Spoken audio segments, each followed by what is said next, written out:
Hoje nós vamos conversar com o nosso querido professor Jair Marcati, que é historiador, sociólogo, e nós vamos falar de luxo, essa palavrinha que é substantivo e pode ser também adjetivo. E aí eu já começo usando como adjetivo porque o nosso professor é um luxo. Ele é um estudioso do luxo, da história e da cultura do luxo, tem uma experiência grande com gestão do luxo. E aí nós vamos chamar aqui o nosso professor. E, gente, quando ele entrar, vocês vão me dizer com quem ele parece. Uma pessoa muito famosa, que ele se parece muito. Bem-vindo, professor! Oi, Cristina, boa noite. Tudo bem? Professor Jair, muitíssimo obrigada por sua presença aqui conosco. É uma grande honra tê-lo aqui no Imagina. Instagram. E como eu sei que professores gostam muito de provocação, eu já vou começar com duas provocações, porque há uma confusão até conceitual em relação ao luxo. Eu queria que você dissesse para gente como que o luxo se opõe à ostentação. E Oi, ainda que comentasse aquele ditado hebraico que o pior pobre é aquele que só tem dinheiro.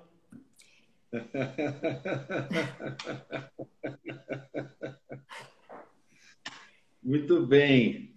Bom, Cristina, muito boa noite a você, a todos e a todas que estão nos acompanhando, né? É uma honra muito grande, um prazer estar aqui com você essa noite, com seus seguidores, um trabalho tão bonito que você desenvolve. Fico muito honrado com o convite, muito muito feliz com a possibilidade de estar aqui, todos nós, né? Eu vou responder as duas provocações, mas, enfim, para Claro, não claro, fique à perder, vontade. até tomei nota aqui delas, né? E muito Doutor obrigado pelo convite, Vinícius, Cristina. É muito bom estar aqui.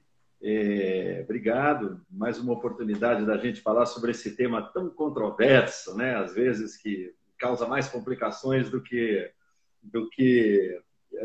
soluções, digamos assim. Então, vamos tentar fazer disso uma coisa interessante. E também queria, Cristina, pedir licença para as pessoas para entrar na casa delas, né? ah, Porque esse claro, momento de pandemia, muita gente nos assiste de casa, das respectivas casas, então sim. queria pedir licença, né? Já que é uma situação de entrada em casa, pedir licença a todos e a todas para poder, enfim, entrar nas respectivas casas, né? E agradecer de saída, de antemão, a paciência comigo, né?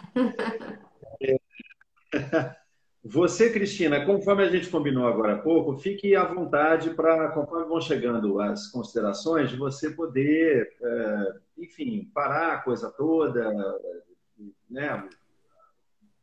Imagino levar na forma de uma conversa isso tudo, É isso mesmo. como você é mineira, levar isso na forma de uma grande prosa, por assim dizer, né? Uma grande Isso. da arte mineira de prosear, vamos dizer assim, né? Então, eu não preparei exatamente uma palestra sobre o luxo, mas preparei algumas considerações para a gente poder entender um pouco, ou começar a entender esse grande universo que é o luxo.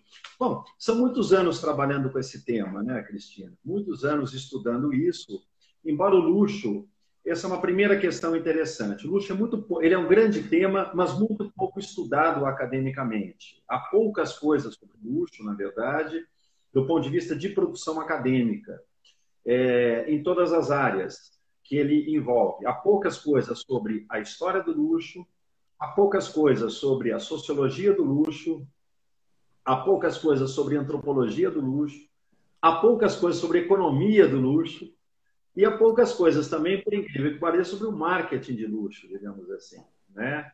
trabalhos aqui ou acolá, etc., mas não exatamente uma produção acadêmica consistente que já desenhe aquilo que a gente chama um campo para entender algumas coisas ou evoluir na compreensão de certas coisas, né? Então, é importante, o luxo é muito mais um tema falado do que propriamente um tema estudado.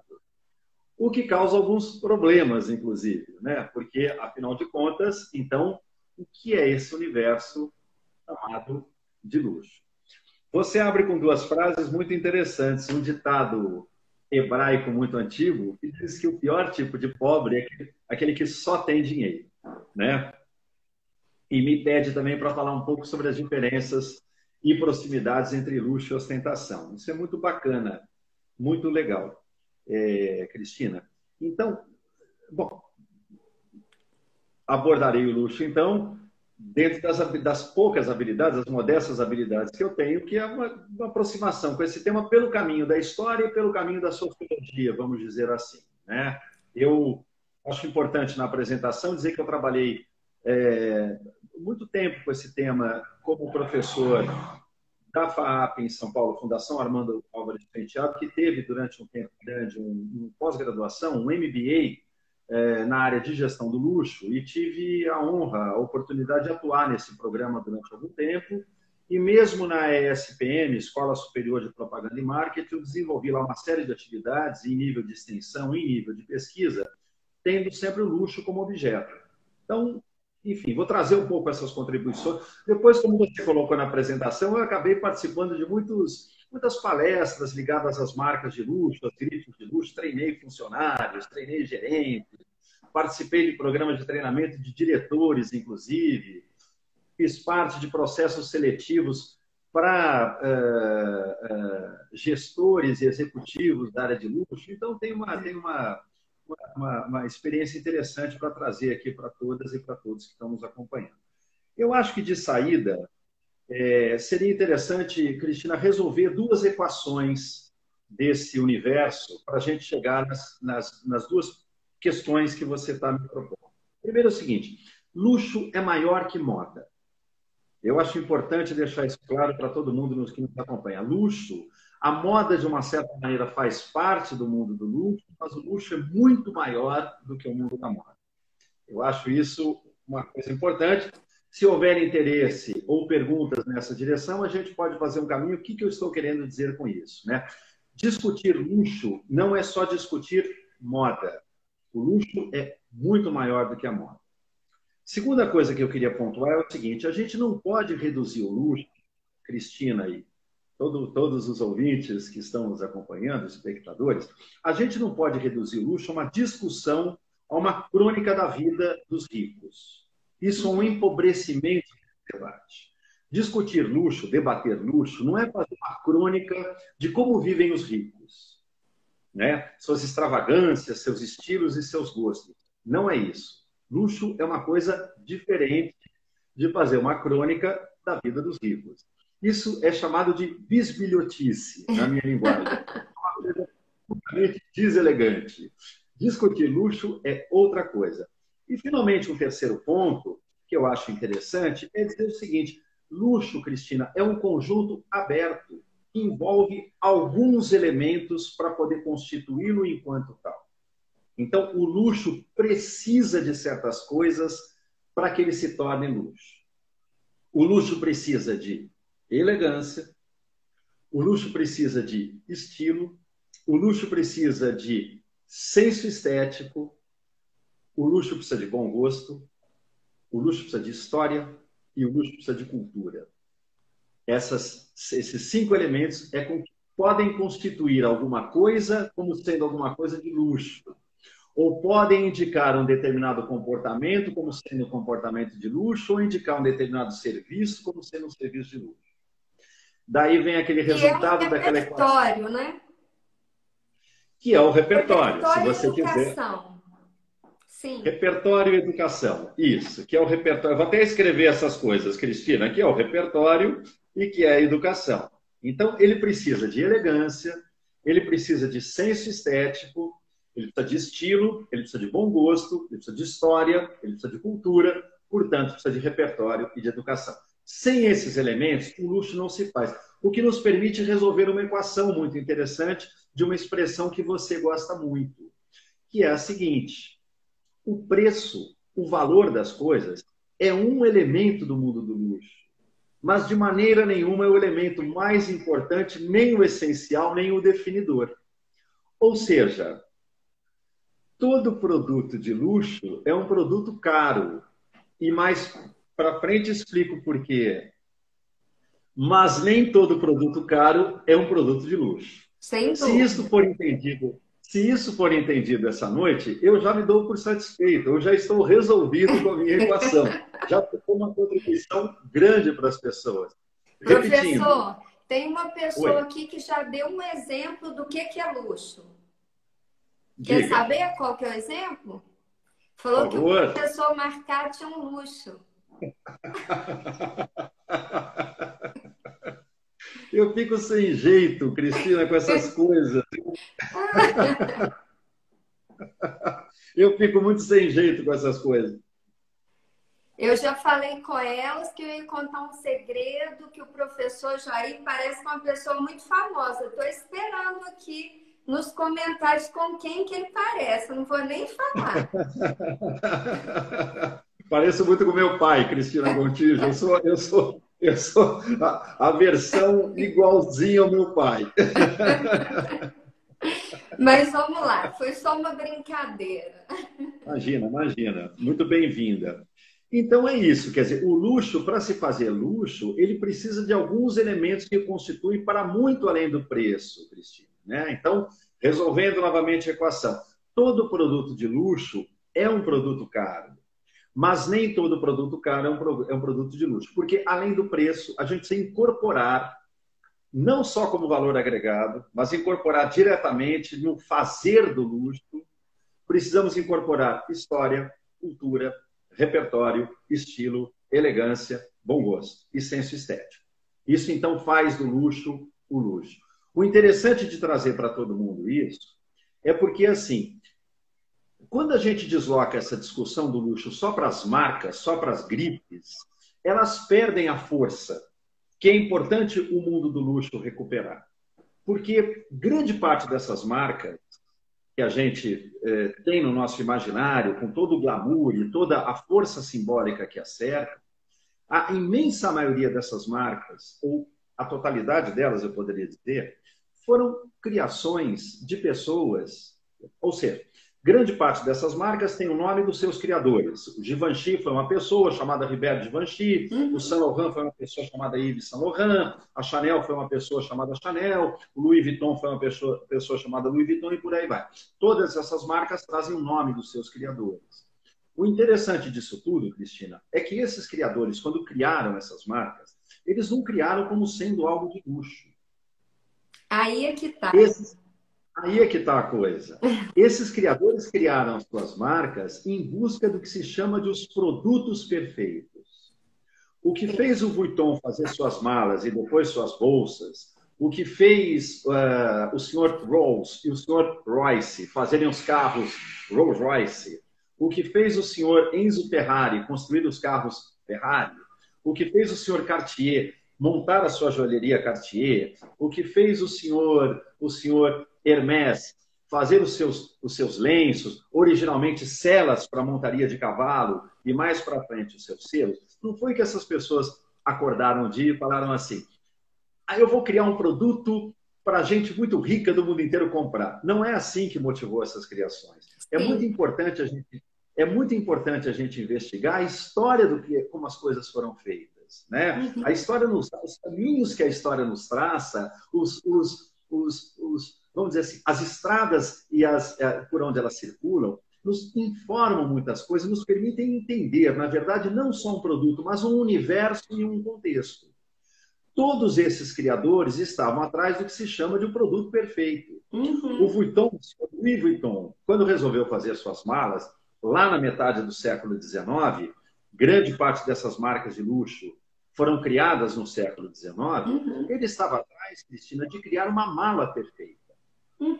O que era uma mala perfeita? É cujos encaixes e formas de você poder colocar, vamos dizer assim, enfim, encaixar a tampa no corpo da mala, fosse tão perfeita. Século XIX é um mundo que as pessoas viajam muito de trem, carruagens, Sim. trens ou principalmente navios. Ele fazia malas no sentido de permitir que as pessoas pudessem andar de navios e o bater dos navios não colocasse água, não vazasse água para dentro das roupas, para dentro das malas e, portanto, não molhasse as roupas. O que faz do Vuitton, inclusive, uma pessoa muito famosa, é porque um grande cientista, né, uma figura muito importante na história da humanidade, chamado Charles Darwin, que vai criar a teoria da evolução, viajava bastante de navio e queria saber de um endereço de alguém que pudesse fazer malas para ele carregar seus livros e seus cadernos de anotação sem que essas malas e esses cadernos fossem molhados. Molhados. E alguém disse, falou, uma pessoa que faz malas em Paris que talvez resolva o seu problema. Ele foi conversar com o senhor Vuitton e falou, olha, eu viajo muito de navio, preciso levar meus livros, meus cadernos, etc., e quero uma mala. O Vuitton falou, eu resolvo o seu problema. E fez os encaixes de tal maneira que todas as viagens do Darwin pudessem ser feitas, e o navio batendo para lá e para cá, e entrava água, saía água, mas as malas não entrava água para dentro dos seus livros e seus cadernos. Sim. Isso faz com que Darwin volte das suas viagens dizendo assim, olha, há um homem que faz malas, as malas perfeitas. A partir daí, a aristocracia inglesa, parisiense, vienense, etc., recorrem aos préstimos do Vuitton para poder dobrar as casacas e dobrar os vestidos das mulheres para se levar nessas viagens e eles não serem molhados. Sim. Então, toda essa história, ela dá para a gente a ideia de que a cabeça dessas pessoas, desses homens e dessas mulheres, criadores desses produtos, desses serviços, Cristina, está muito mais próxima de um grande artista do que de um homem de negócio. Então, acho um quarto elemento muito importante isso. A criação, esses criadores são muito mais próximos no seu jeito de funcionar a sua cabeça, vale dizer, uma expressão muito do mundo contemporâneo, o mindset dessas pessoas está muito mais próximo de um pintor, de um arquiteto, de um compositor, do que de um homem de negócios. Tem muito mais a ver com a arte do que com o negócio, não é isso? Perfeito. A proximidade deles é muito mais com a arte do que com os negócios. A própria Chanel, Cristina, Mademoiselle Gabrielle Bonheur Chanel, né? Mademoiselle Chanel, ícone do mundo da moda, das mulheres mais importantes, não só da moda, mas da história do século XX, sem dúvida, dizia que a grande inspiração dela vinha do contato com pintores, com músicos e com escritores. Que era essa convivência que dava a ela o sentido de inspiração e de transgressão que ela buscava nas suas roupas e nos seus desenhos. E não convive com o pessoal da moda. Ela dizia, não, eu não quero conviver com essas pessoas.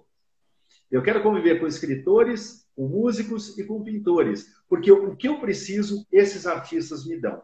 E, de uma certa maneira, o meu desenho e o meu corte é a tentativa de levar o que a pintura me dá, o que a música me dá, o que a literatura me dá, para as roupas femininas. Uhum. Então, isso é importante. E a Chanel, ela convivia com pessoas muito importantes na época dela, que imagino que tenham influenciado nessa criação também. Bastante. E que são Músicos, essas pessoas. pintores, artistas.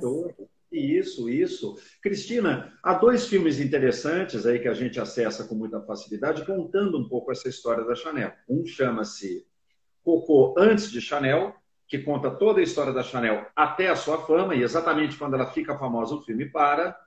E um logo depois, que veio na continuidade, lindíssimo filme chamado Chanel e Stravinsky, que mostra a relação que Mademoiselle Chanel teve com um dos músicos mais importantes da música no século XX, um compositor russo erudito da música clássica, digamos assim, chamado Igor Stravinsky. Chanel reconheceu nesse músico um talento impressionante. A música dele não era compreendida na época, mas ela entendeu que ali havia uma genialidade muito grande e banca o Stravinsky durante muito tempo. Terão, inclusive, um tórrido caso de amor que sacudiria as estruturas dos jornais parisienses nos anos 20 e 30 do século XX. Mas isso para reforçar o que você está dizendo, que as fontes de inspiração dessas pessoas não estão exatamente na convivência direta com seus pares, mas na capacidade que eles têm de trazer outros saberes e outros discursos para os seus fazeres artísticos. Isso dá para a gente uma lição, na verdade, Cristina. O trânsito da criatividade, o trânsito da inovação, mesmo numa área muito específica como o luxo, precisa beber de fontes diversas e não de fontes as mesmas. Então, isso nos leva a uma quinta questão. O luxo, por definição, não pode ser cópia, não pode ser imitação. O luxo precisa ser, o tempo inteiro, busca por autenticidade. Ele precisa ser, o tempo inteiro, busca por originalidade. É da essência do mundo do luxo recusar cópias. É da essência do mundo do luxo recusar imitações. E é da essência do mundo do luxo buscar autenticidade, buscar originalidade. Esses produtos são o que são, e depois viraram marcas de luxo, porque eles se fundam na busca pelas formas perfeitas e pela autenticidade. Muito bem, o que isso quer dizer? Desculpa te interromper, mas há até uma discussão hoje se a gente realmente tem marcas de luxo. Tem grifes de luxo. Com cenário. Fica aí essa bola para você responder também. Não, excelente questão, Cristina. Então, voltando lá, o luxo, então, precisa, esses produtos e esses serviços que foram criados, que mais para frente serão chamados de produtos de luxo, todos esses criadores estão em busca dos produtos perfeitos ou dos serviços perfeitos. Chanel buscou o vestido perfeito, Christian Louboutin buscou o sapato perfeito, Givenchy buscou a roupa perfeita, Vuitton a mala perfeita, Ferrari o carro perfeito, Ferdinand Porsche o outro carro perfeito na versão alemã, Cartier as joias perfeitas, Hermès os lenços, echarpes e pashminas perfeitas e por aí vai. Dior e outros. E as joalherias, os vinhos, os champanhes, os espumantes e por aí vai, tudo. Mas nenhuma dessas pessoas levantou e no dia seguinte falou: eu vou bolar um produto para pessoas de alta renda poderem comprar e eu chamarei isso de luxo, porque isso então nos traz uma sexta questão que vai muito ao de encontro do que você está propondo. Luxo não é um nome que a gente dá para as coisas. Luxo é uma percepção que o mercado tem de produtos e serviços ao longo do tempo. Portanto, então, Cristina Gontijo, o luxo precisa de tempo, precisa de depuração. O luxo não é imediato. O luxo não se dá bem com o mundo da pressa, com o mundo imediato. O luxo é a permanência do mundo clássico. Ele precisa de tempo para se estruturar, para se fazer e, sobretudo, para ser percebido. De novo, a gente não chama algo de luxo. Não dá para dar... Eu vou criar uma caneta e será uma caneta de luxo porque eu vou pegar algumas regras de marketing, vou posicioná-la com preço tal, no mercado tal, um canal de distribuição, criar um certo tipo de restritividade de oferta para poder criar uma ideia de exclusivo para atender um certo tipo de demanda. O luxo não é isso. Porque o luxo não é um nome. Ele é uma percepção que o mercado terá ao longo de um determinado tempo. Então, voltando, isso precisa de tempo. Por isso que o luxo não pode jamais, Cristina, estar atento a modismos. Porque os modismos flutuam e o luxo precisa permanecer. Chanel é um clássico. Ponto final. Christian Louboutin é um clássico. Ponto final. Cartier é um clássico. Ponto final. Hermès é um clássico. Ponto final. Se é um clássico, se a gente pode definir essas peças como clássicos, significa que este mundo está muito mais próximo da ideia de filosofia, de literatura e de música do que propriamente do lado do marketing ou do mercado. Sim. Então, a Chanel, por exemplo, Madame Chanel, que era uma pessoa que tinha frases muito fortes para definir o que ela fazia, uma das frases muito interessantes dela, ela dizia o seguinte, Cristina, falava, luxo o oposto do luxo não é a pobreza. O oposto do luxo é a vulgaridade. É sim. uma frase de Mademoiselle Chanel. O oposto do luxo não é a pobreza. O par de oposição do luxo é a vulgaridade. Sim. Portanto, Interessante. não há nada mais anti-luxo, Cristina Gontijo, do que a ostentação, do que o comportamento de muitos novos ricos por aí, que a primeira coisa que fazem ao adquirir um produto desse é poder dizer quanto custa. E se é de luxo, a última coisa que você tem a dizer é dizer quanto custa. Porque ao dizer que aquilo custou tanto, você pode ser qualquer coisa menos uma pessoa de luxo, por definição. Isso até do ponto de vista da etiqueta não é nada interessante. Você Nada ficar interessante. questionando valores ou dando Claro, claro. indiretas.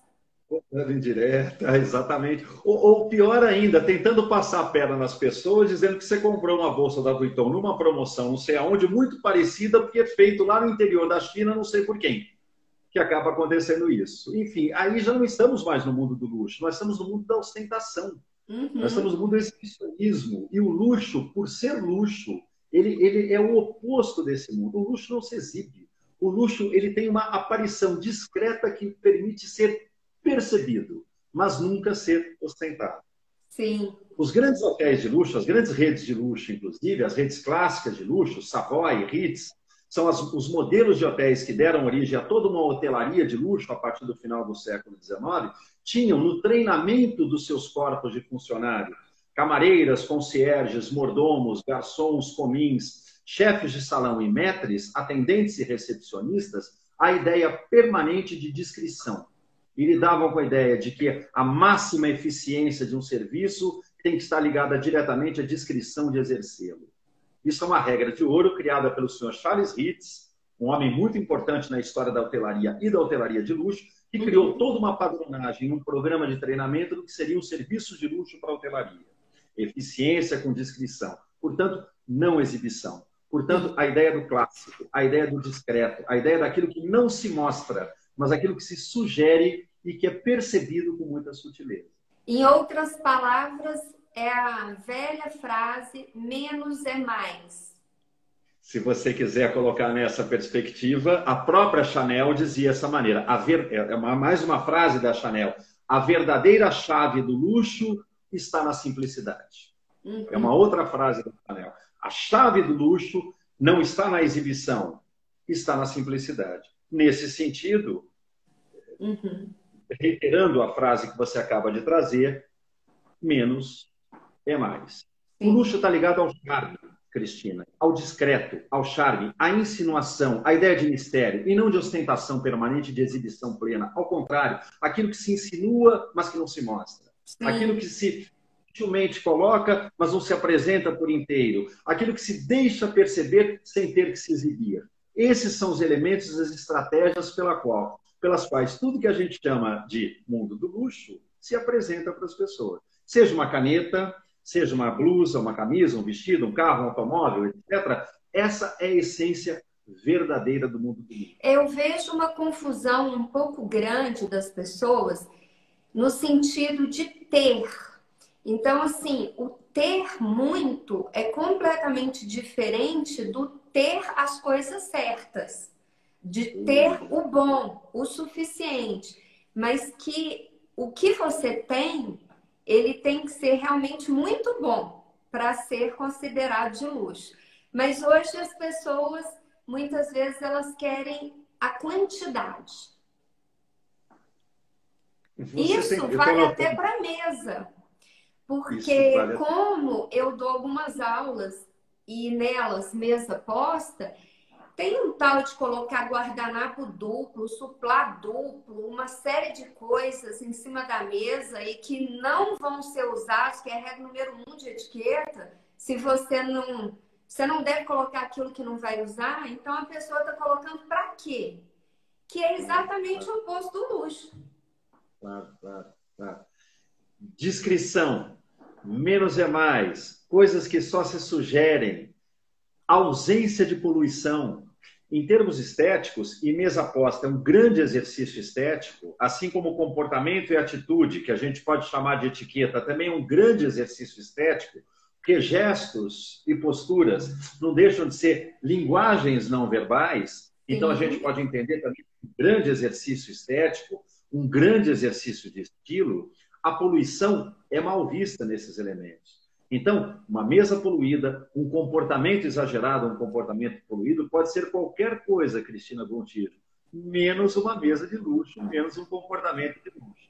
Você toca numa questão essencial. O luxo não é ter muito. O luxo é ter as coisas certas. É uma lógica completamente diferente. Eu poderia brincar de uma forma bem provocativa, dizendo que no momento que a gente vive, 2020, 98% das coisas que a gente entende como sendo de luxos não são, na verdade. São ostentação, são exibicionismo, são gente que quer, para usar uma expressão que minha mãe adorava, é gente que quer aparecer, meu filho. É um pouco isso. Mas luxo é uma outra coisa, é muito diferente. Luxo é uma experiência que você tem, e não alguma coisa que você fica o tempo inteiro se mostrando como sendo melhor do que o outro. Aí, ó, a explicação do ditado hebraico, que eu coloquei logo lá no início, não é isso aí? Claro, o pior exatamente. tipo de pobre é aquele que só tem dinheiro. Só tem dinheiro, porque o luxo envolve outras coisas além do preço. Ele envolve, a gente poderia brincar, Cristina, ele envolve valor.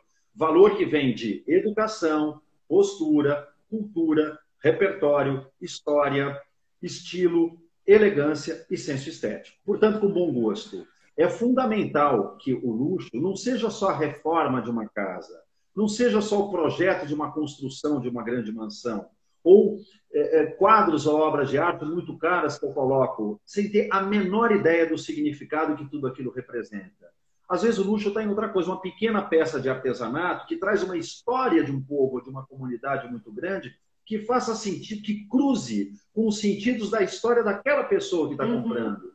Resultado de uma experiência e faça com que aquele objeto encontre um lugar especial na casa da pessoa. Não adianta comprar um quadro caro, você não tem a menor ideia do que aquilo representa.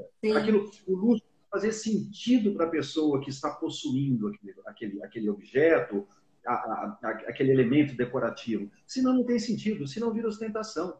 Né? Então, é um mundo muito tênue, muito cuidadoso, é um mundo que requer muita sensibilidade, muita atenção e muita consciência histórica e muito repertório. Professor, desculpe te interromper, só para ler uns comentários aqui, tem um comentário do Gabriel que fala que e isso reflete, inclusive, no marketing dos produtos de luxo, o estilo das propagandas e das campanhas também parece, carregar a insinuação discreta e a simplicidade elegante. Gabriel, parabéns. Eu não saberia falar melhor do que isso. Você falou muito melhor do que eu seria capaz. Obrigado pela contribuição, muito obrigado. Você falou muito melhor do que eu seria capaz de falar. É exatamente isso. É um Cristina, o Gabriel. Poeta mesmo, me parece um poeta. Se você me permite, Cristina, eu não tenho nenhum contrato comercial com essa marca, mas o exemplo precisa ser bem dado, então falemos desse exemplo. Há uma nova marca de chocolate no mercado brasileiro, de chocolates gourmetizados, uma experiência... A Natura é uma empresa que tem 3 proprietários, desses 3, 2 pegaram e foram começar uma experiência no segmento de chocolates gourmets e fundaram uma empresa maravilhosa, né, de chocolate brasileiríssimo, chamada Dengo. Está, sem dúvida, entre os melhores chocolates que eu comi na minha vida. Não é fácil fazer um bom chocolate. Chocolateria, chocolaterie, é uma espécie de alquimia. O bom chocolate ele é um ponto de chegada de processos de infusão complicadíssimos de serem feitos. É quase uma alquimia chegar na formulação de um bom chocolate. Bom, a Dengo conseguiu fazer isso, um chocolate de altíssimo nível, carregado de brasilidade. O produto que ela tem conversa com a arquitetura da loja, conversa com a decoração, conversa com o atendimento dos funcionários, conversa com a roupa dos funcionários e conversa com o nome da marca, que teve a ousadia, Cristina, de trazer como marca um nome africano chamado Dengo. Isso é um exemplo de luxo. Não foram buscar um nome francês, ou um nome italiano, ou um nome suíço, ou um nome belga. Foram buscar uma raiz histórica brasileira de nome dengo, que é um certo tipo de chamego, podemos dizer assim, Sim. em Urubá, para poder designar o nome do chocolate, que é natural dos trópicos, porque esta comida, chocolate, não é europeia. Ela é, na verdade, da América. Ela é um produto que nasce entre os astecas, atual México, e aí, enfim, por uma série de caminhos históricos, chegou na Europa, tal, etc., mas ele é uma coisa daqui. O Brasil, inclusive, tem uma importância muito grande na produção de cacau de primeira categoria. Então, isso é um exemplo. Uma arquitetura simples, mas, ao mesmo tempo, extremamente sofisticada, no melhor sentido da palavra sofisticação, significa elaborar alguma coisa, ligado à simplicidade das formas, na filosofia do menos é mais, guardando o nome africano. Isso é um exemplo maravilhoso de um luxo à brasileira, guardando raízes locais para se fazer um produto gourmet. É belíssimo o trabalho que eles desenvolvem. Não tem nenhum contrato comercial com eles, mas o que é bonito e que é interessante, já que falamos de Chanel, já que falamos de Christian Louboutin, Hermès, por que não também dar um exemplo muito interessante e recente brasileiro acontecendo no mercado de chocolates gourmets. Então, é muito interessante a gente pensar nessas questões. Tem Luxo a precisa... Celina que falou que precificação não significa luxo.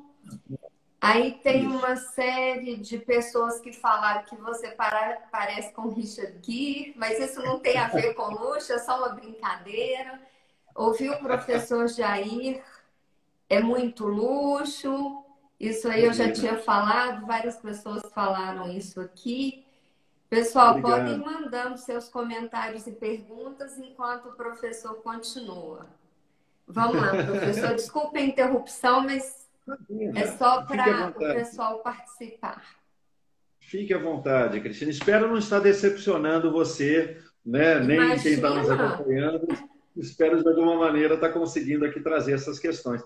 Então, eu acho tudo isso muito importante. Luxo é um conjunto aberto, não é um ponto final, é uma palavra que nos convida a outras palavras. Luxo é uma atitude, um comportamento, um produto, uma relação com o mundo que nos convida para outras coisas. E quais essas outras coisas que ele nos convida? O luxo precisa, para se fazer luxo, de elegância, de bom gosto, de senso estético, precisa de cultura, de história e, portanto, como você falou, de educação e de repertório. Né? Isso é muito importante. Não é ter, então, muito. É ter as coisas, ter o certo.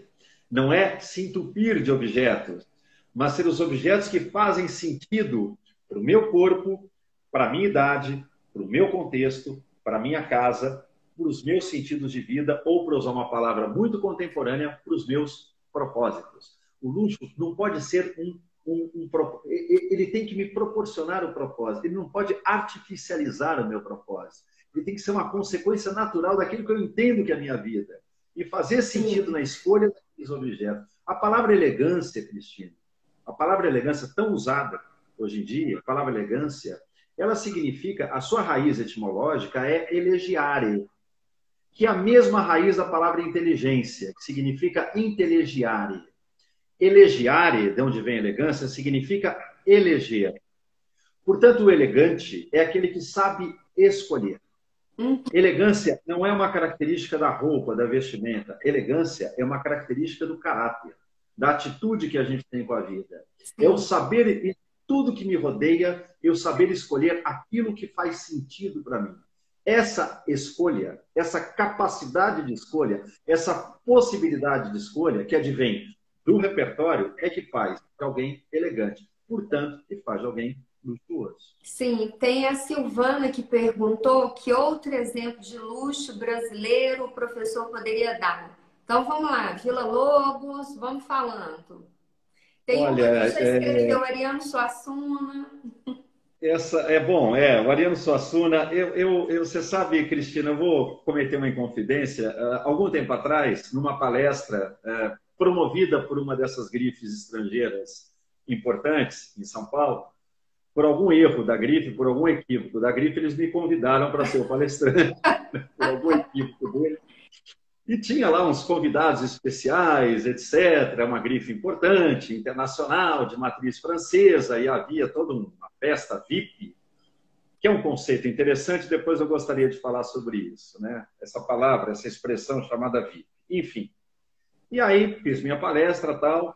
Em algum momento, uma senhora me faz a pergunta: professor, posso lhe fazer uma pergunta? Eu falei: pois não, por gentileza, há luxo no Brasil? Eu olhei para onde eu estava, eu falei: bom, é agora, então, a hora de tremer a terra. Falei assim: sim, há luxo no Brasil. E ela me perguntou: o senhor poderia me dar algum exemplo? Certamente estava na cabeça dela que eu daria o exemplo de Campos do Jordão, por exemplo. Né? Vou pegar um exemplo bem paulistano. Eu falei: olha, na verdade, o luxo no Brasil está nas manifestações da nossa cultura popular brasileira. Não há nada mais luxuoso no Brasil do que as expressões autênticas da nossa cultura popular. Folia de Reis, Villa-Lobos, Ariano Suassuna, Clube da Esquina, Bossa Nova, Guimarães Rosa, Clarice Lispector, Raquel de Queiroz, Chico Buarque de Holanda. Isso é o Oscar Niemeyer, isso é o luxo brasileiro.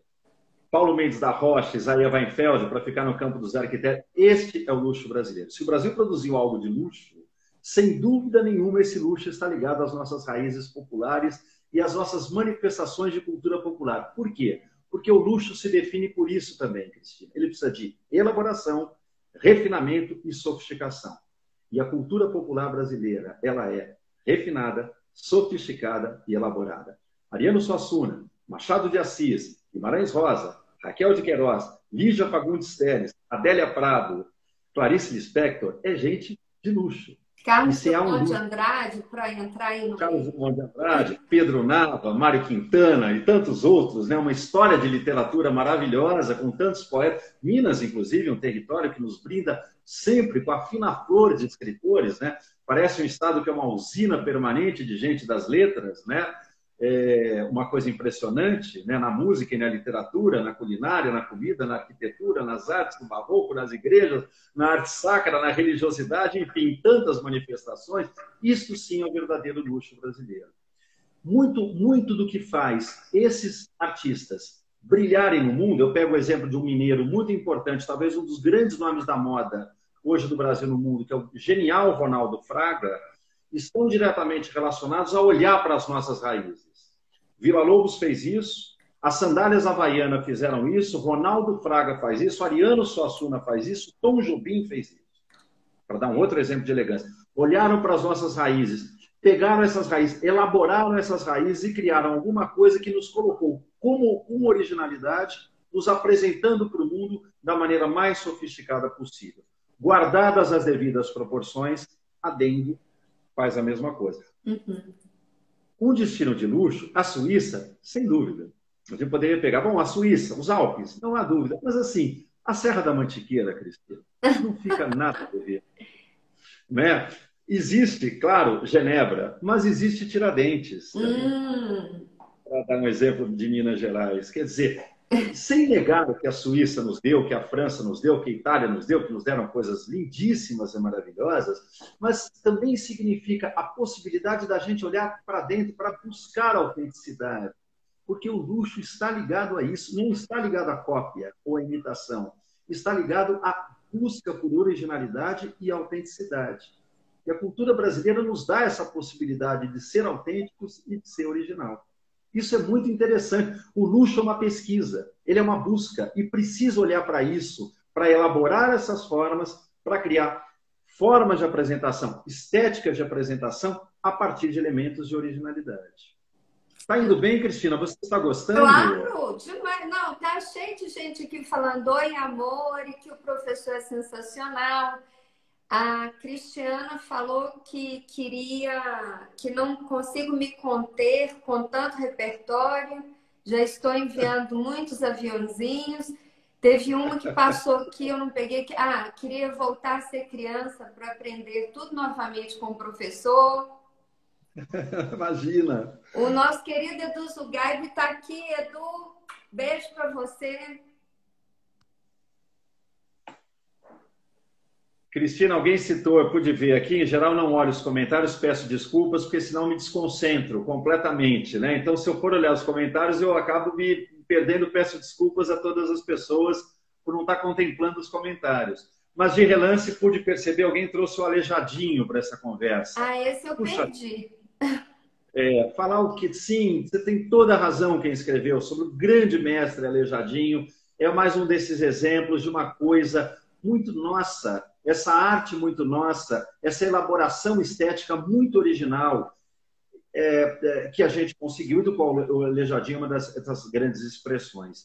Eu gostaria, Cristina, de recuperar essa brincadeira que eu ia fazer com a palavra VIP, que eu acho muito interessante. Qual a palavra? Desculpa. A palavra VIP, né? Quando eu disse dessa palestra que eu dei, havia toda uma plateia VIP. Sim. Mas essa palavra é muito interessante, porque VIP significa, é uma expressão inglesa, um acrônimo, na verdade, significa Very Important Person, Very Important People. Sim. Pessoa muito importante. Bom, eu sou sociólogo, né? A palavra importância, Very Important People. A palavra importante para um sociólogo tem um significado preciso. É Sim. importante. Importante não é fama. Importante é contribuição para a humanidade. Então, no circuito VIP, o Carlos Drummond de Andrade vale muito mais do que o Neymar, na verdade. No conceito original da palavra, importante não é quem é famoso. Importante é quem tem um legado. Isso faz de alguém importante. Importância não se mede por fama, nem por quantidade de seguidores em redes digitais. Importância se mede por uma contribuição e um legado, por uma abertura de caminhos e possibilidades que alguém é capaz de deixar. Nesse sentido, eu diria, Machado de Assis, Ariano Suassuna e Carlos Drummond de Andrade são muito mais importantes que Felipe Neto, Neymar ou qualquer outro astro da ocasião de redes digitais. Porque importância não é fama, importância é contribuição, é legado, é melhoria da condição humana. Importância é abertura de novos caminhos de experimentação. Isso é importante a ser dito. O VIP não é quem é o famoso ou quem tem mais dinheiro. O importante, a pessoa que é importante, é que nos deixa um legado, cuja capacidade de nos tornar melhores, esse legado nos proporciona. É isso que significa ser importante. É muito importante ir à raiz das palavras. Sem dúvida. O importante é o que ela pode fazer para o outro. Exatamente. O legado. Isso. E o luxo tem também uma outra parte que você falou assim, bem por alto, mas a questão da artesania, do não produção em série. Não produção em série. Isso. Então, vamos lá. Mais um elemento que entra para o luxo. O luxo, para ser luxo, precisa ser pouco sempre. Se ele é pouco, ele não é em produção em série. Ele precisa de uma coisa única. Essa coisa única a gente chama de artesania, né? Uma coisa que está muito mais próxima da arte, da artesania, do que de produção industrial em série. Quando essas marcas, grande parte dessas marcas, alguns dos seus criadores tiveram filhos, tiveram netos, outros nem isso, como é o caso da Chanel, e alguns desses filhos ou desses netos não deram continuidade ao projeto dos seus criadores. Essas marcas foram compradas por grandes conglomerados internacionais, grupo LVMH, o grupo PPR, o grupo Richemont, que são grandes conglomerados que reúnem marcas de luxo. Muito bem, Cristina. Ao reunir esses grandes conglomerados, ao comprar essas marcas, os herdeiros, a primeira coisa que fizeram foi demitir os artesãos e mandar fazer a produção dessas peças lá no sudeste da Ásia, em série, tirando toda a história de produção artesanal e só trazendo os valores de marca para essas peças.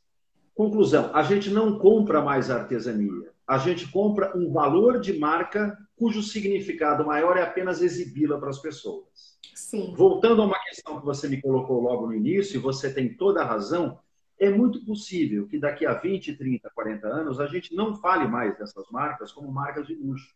Porque aquilo que deu a elas essa força mítica e imaginária não está mais presente.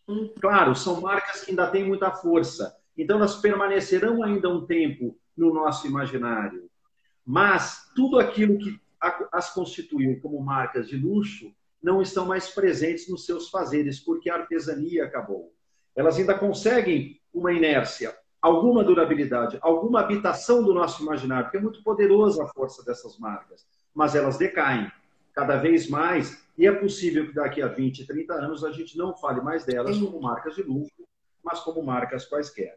Essa é uma questão. Uma outra questão que eu queria trazer também, Cristina, é o seguinte: o luxo vai ter que cada vez mais aprender a dialogar com demandas que estão do mundo contemporâneo muito interessantes. As pautas de diversidade, de direito dos animais e, sobretudo, de inclusão social, são pautas que o luxo vai precisar aprender a trabalhar. Por que eu digo isso? Porque a raiz da palavra exclusividade é a mesma da palavra exclusão. E o mundo contemporâneo tem uma outra pauta. Interessante. Uma pauta de inclusão.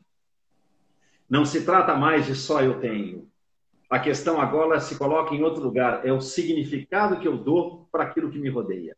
Sim. Esta que me parece que é a grande questão com a qual o consumo vai ter que se defrontar nesse começo do século XXI. Porque a raiz da palavra exclusivo é a mesma raiz de exclusão. E a pauta do mundo pede inclusão, pede diversidade. Então, professor, nós temos 6 minutos, então eu vou dar uns avisos aqui, fazer uns agradecimentos e passo a palavra para as suas considerações finais. Tá bom, primeiro, quero agradecer imensamente por você ter vindo. Várias pessoas que estão aqui, clientes, amigos. Eu vi aqui alunas, seguidores. Tem vários e vários elogios para o professor. Obrigado, gente. E muito dizer obrigado. que na semana que vem a nossa live vai ser com a doutora Ana Farnese, que é endocrinologista e nutróloga. E nós vamos falar de um assunto que tem interessado muita gente, que é emagrecimento. Professor, a palavra é sua para as considerações finais. Tem 6 minutos. Olha, Cristina, eu queria te agradecer muito o convite, a gentileza que você teve comigo, toda a troca de mensagens ao longo da semana passada e dessa semana, sempre você muito educada, muito gentil, isso é muito importante para esse universo também, do qual você faz parte, modestamente eu tento fazer parte. Agradecer os comentários tão mais que elogiosos, muito carinhosos comigo, eu fico, né, puxa vida, isso alimenta a alma da gente, né? Gostaria de deixar meu e-mail para as pessoas que tenham interesse em alguma coisa para ser lida, alguma indicação de livro. Há poucas coisas, mas algumas coisas interessantes. Então, se vocês tiverem interesse em algum aprofundamento, alguma coisa dessa natureza, eu estou à inteira disposição de todos vocês. Será um prazer atendê-los, como sempre faço.